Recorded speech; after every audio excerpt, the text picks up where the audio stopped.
Надо признать, что Россия – это страна с ярко выраженной сезонностью во всем.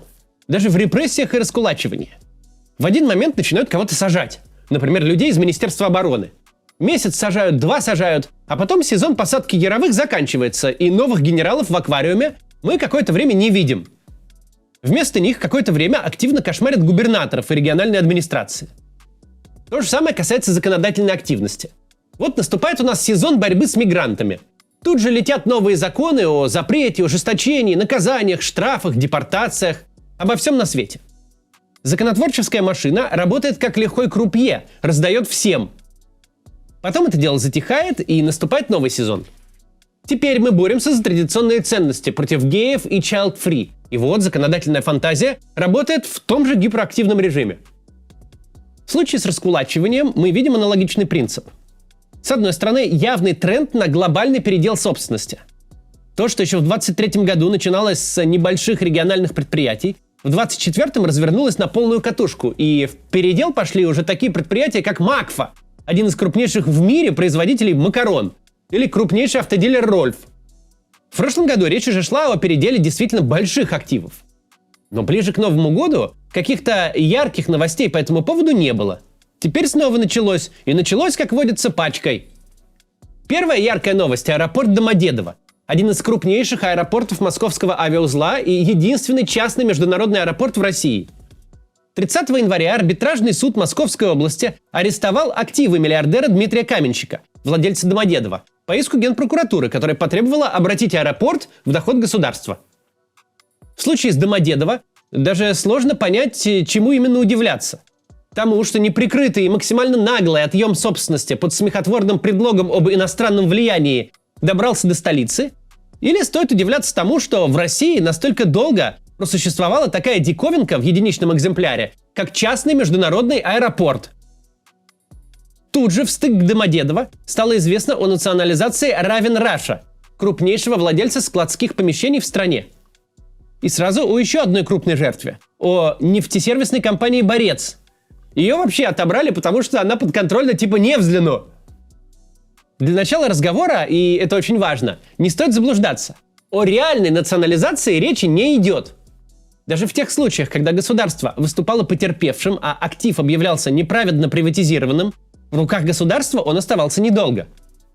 Речь тут вообще не идет о реставрации какой-то плановой экономики и государственном праве собственности на все на свете. Отобранные активы моментально обретали новых собственников. Видимо, именно поэтому тема не раскручивается в пропаганде. Нет никакой компанейщины. Дескать, государство возвращает себе неправедно захваченные буржуинами активы. Публичного раскулачивания почти вообще не говорят. И почти не говорят, видимо, потому что никакой политики тут нет. Это банальный передел собственности, движение денег от одних людей к другим. А деньги не любят, чтобы о них в прайм-тайм рассказывал Владимир Соловьев. Раскулачивание ведется государственной машиной. Но та, несмотря на свое могущество и, казалось бы, централизацию, здесь работает в частных интересах. Причем не в абстрактно частных, когда мы можем только сказать «Путин и его окружение». Нет, здесь мы можем прям конкретно выявить, в чьих интересах. В каждой сделке есть какой-то финальный победитель, у которого не было завода, газеты или парохода, а тут вдруг хлобысь и появилось. Что характерно, пострадавшие собственники ничем между собой не связаны. Там есть те, кто давно впал в немилость, вроде владельца Рольфа Сергея Петрова. Есть и вполне лояльные бизнесмены. Есть региональные бароны, которые на федеральном уровне замечены никогда не были. Никакого портрета жертвы раскулачивания не соорудишь.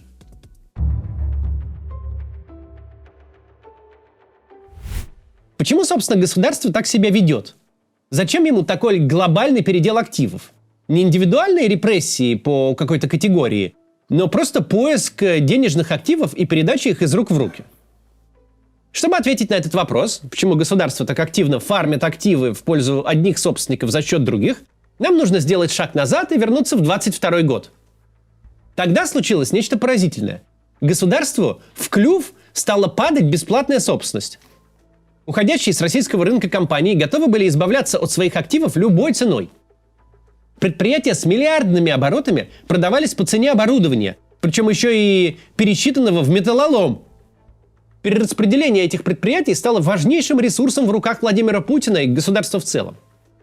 Государство расплачивалось со своей элитой, попавшей под санкции, активами, которые на него просто упали с неба от уходящих иностранных собственников. Не все эти активы были такими уж прекрасными. Все-таки сборочная линия Форда без самого Форда – это просто ангар с оборудованием. Но это все еще ангар с оборудованием, который достается по цене ларька с шаурмой. Раздача прав на покупку брошенной собственности за бесценок – это был важнейший инструмент приобретения лояльности на первом этапе войны. Те, кто однозначно поддержал Путина и его войну, из числа российской элиты, высшей номенклатуры и олигархов, они сильно пострадали. Их планы легализоваться в западных странах, встретить обеспеченную старость на берегу симпатичного озера или даже океана, обезопасить себя, свое будущее, свою семью и свои доходы от любых проблем на родине, как минимум эти планы скорректированы были в абстрактное будущее, если не рухнули вовсе.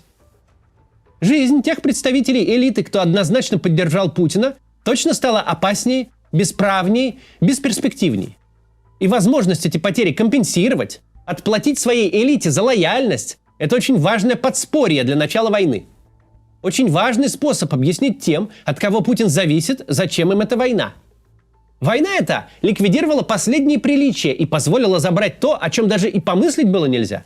Нельзя было представить отъем американской или европейской компании без последствий до войны. А с ее началом они стали сами падать, как спелые груши. Отжать российские активы до войны – это если не уровень разрыва дипотношений с Францией, то где-то очень близко. А во время войны уже никто ни с чем считаться не будет. Вот для того, мол, война нам всем и нужна, потому что можно не стесняться и брать свое. На самом деле это куда более богатая идея, чем кажется на первый взгляд. Потому что в стране целая куча собственности, которая как бы осталась наследием минувших эпох.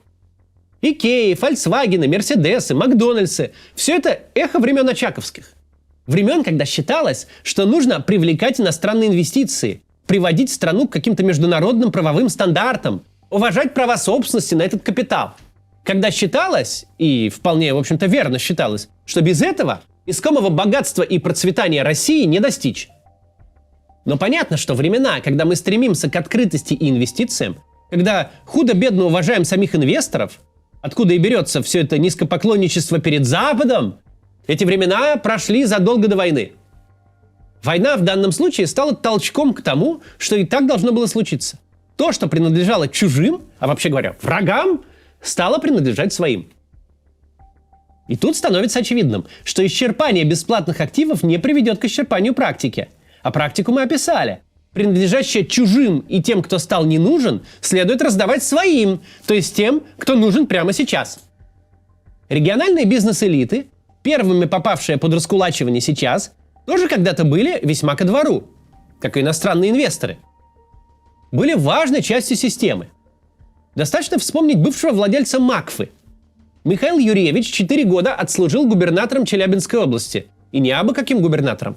Он прославился перед судьбоносными выборами в Госдуму 2011 года заявлением: если область плохо проголосует за Единую Россию, то и оставят без денег центра. Все эти областные олигархи финансировали местных единороссов и их компании. Сами послушно шли избираться, когда и от кого надо. Дрыном гнали своих сотрудников правильно голосовать. Помогали федеральному центру поддерживать спокойствие и контроль над территорией. Как иностранные инвесторы когда-то были нужны молодой системе, у которой еще не было так много бесплатных нефтяных денег, так и олигархи второго-третьего эшелона были нужны вертикали во времена, когда она была не такой уж и вертикальной. Когда в каждом регионе сидит несколько местных владельцев всего на свете, без помощи которых не то что своих людей избрать, даже лояльность какую-то поддерживать невозможно. Даст Иванов угля городу в долг на отопительный сезон или не даст? Выдаст Петров премию на своем заводе накануне выборов или не выдаст? Даст Сидоров свои билборды для агитации или не даст? Конечно же, федеральный центр большой и богатый. При желании можно какой-то регион погромить и передавить. Но такие войны вести накладно и опасно. Гораздо умнее сделать региональную олигархическую элиту такой же частью системы, какой стали олигархи федерального уровня. Сделать так, чтобы тем, кто контролирует ситуацию в каждом регионе, было выгодно сотрудничать с центральной властью. Чтобы не нужно было заниматься микроменеджментом. Чтобы каждый раз не вылезали новые беды в духе местные олигархи передрались перед выборами, и кто-то сливает нужного кандидата через свои местные СМИ, а кто-то деньги ненужным людям дает. Чтобы они понимали, никакие местные разборки не стоят войны с Москвой. Сложилась вертикаль, которая воспроизводила себя на каждом уровне. Есть федеральные олигархи, чьи ресурсы всегда к услугам Путина, и в каждом регионе, и в каждом крупном городе. Есть такие же мини-Усмановы, которые находятся в финансово-административном симбиозе с местной властью. Обогащаются на госзакупках, строят жилые комплексы и торговые центры, под которые получают землеотводы и лицензии, освобождаются от внимания контролирующих органов и силовиков к своему бизнесу в обмен на лояльность. В обмен на то, что когда услуги мини-Усмановых потребуются, они возьмут под козырек. Однако на том этапе развития режима, который наступил сейчас, непонятно, зачем все это нужно. Вертикаль давно стала настолько могущественной и богатой, что никакие союзники из числа региональной мелюзги ей не нужны. Всех можно при желании сломать через колено, не сильно напрягаясь. Какой смысл в нынешней ситуации обеспечивать местным элитам какие-то права собственности и какую-то неприкосновенность? Можем ли мы представить такой регион, где местный олигархат пойдет против центра и начнет мочить его ставленников, что-то саботировать и как-то препятствовать? Пришло новое время, в котором услуги олигархов второго ряда не нужны. Непонятно, зачем позволять им и дальше жить на привилегированном положении. Зачем позволять им владеть собственностью? Ведь ею можно поделиться с теми, кто нужен сейчас. С теми, кто помогает войне идти, кто остался возле Путина, несмотря ни на что. Кто пострадал от санкций и изоляции, кто заслужил компенсацию. Дарвинистский отбор, как он есть. 20 лет назад ресурсы доставались тому хозяину завода, который может служить поддержкой, опорой, кошельком федеральной власти в своем регионе. Сейчас они будут доставаться тем, кто помогает вести войну. Это объясняет и масштабы раскулачивания, как и тот факт, что жертвы ничем особо между собой не связаны. Просто прошло их время. Как в середине 90-х прошло время красных директоров, и советские активы массово перетекли в руки первому поколению олигархов. Время тех олигархов прошло в нулевые. Появились новые, уже назначенные Путиным лично. Потом, в начале войны, прошло время иностранных инвесторов. В такой системе, как наша, не собственность дает доступ к власти, а наоборот. Приближенность к власти, польза для власти дает право владеть собственностью. Даже не владеть, а поддержать ее, некоторое время попользоваться. И вполне логично, что когда режим внутри себя меняется, когда у него двигаются приоритеты, тогда те, кто был полезен на предыдущем этапе, лишаются собственности, и она переходит тем, кто нужен теперь. И в этом заключается определенный парадокс. Кажется, что если у тебя есть большие активы, авторитарную власть поддерживать выгодно, ведь она даст тебе доступ к еще большему обогащению, гарантирует твою неприкосновенность. Кажется выгодным создать с ней симбиоз.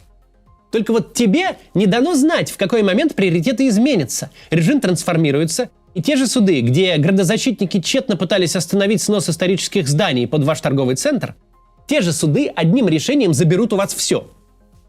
Понятно, что люди другого масштаба сейчас чувствуют себя уверенно как никогда. Каждый из крупнейших олигархов делает что-то для этой войны и устойчивости режима. Кто-то через свои предприятия обеспечивает фронт новыми рекрутами.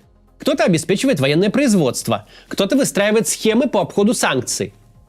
Все, кто сейчас выигрывает от войны, для режима критически важны. Пока важны. Пока им всем кажется, что так будет всегда. Что они выиграли финально. Что режим достиг искомой стабильности, а в этой стабильности без них никак. Проблема заключается в том, что история и развитие режима никогда не останавливается. Это колесо будет крутиться дальше, и обязательно наступит этап, когда придет время избавляться от тех, кто был полезен сейчас. Нынешняя судьба раскулачиваемых должна стать добрым молодцем-уроком на будущее. Строить и поддерживать систему без правил может казаться выгодным, но только до тех пор, пока она вдруг не решит, что вы ей больше не нужны. А это непредсказуемо. Дубай пока доступен. До завтра.